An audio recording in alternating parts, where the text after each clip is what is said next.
Et nous mettons le cap sur Dubaï où le forum investi dans l'UEMOA a refermé ses portes sur un satisfecit général.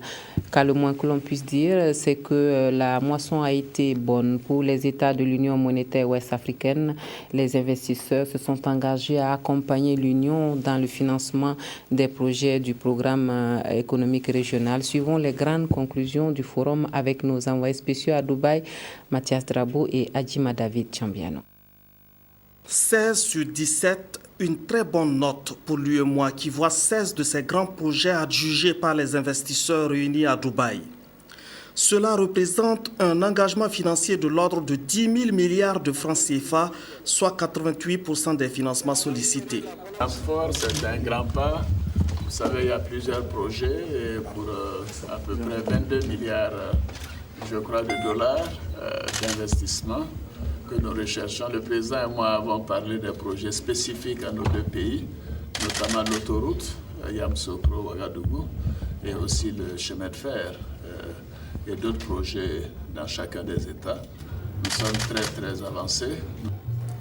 Les souscriptions sont consignées par écrit en présence des chefs d'État qui n'attendent que les transferts de fonds pour rendre opérationnelle la deuxième phase du programme économique régional. À chacun d'honorer ses engagements. Nous allons honorer les nôtres. Nous ne doutons pas d'un seul instant que de votre côté également, vous allez le faire. Un montant de l'ordre de plus de 19 milliards de dollars. Moi, j'arrondis ça à 20 milliards de dollars. Ça fait 10 000 milliards de francs CFA, c'est beaucoup. Un appel fort est adressé à la diaspora africaine à devenir investisseur à part entière, à aller au-delà des transferts courants effectués en direction des familles pour soutenir les grandes ambitions des États. Je crois que la diaspora participe déjà énormément à l'économie du continent.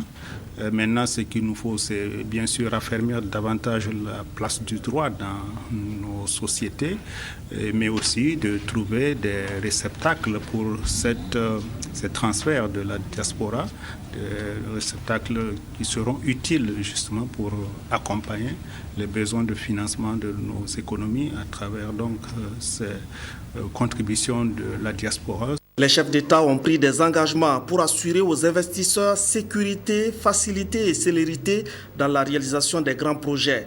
Il ne reste donc plus aux investisseurs qu'à délier le cordon de la bourse pour des projets qui sont prêts à passer à la phase exécution.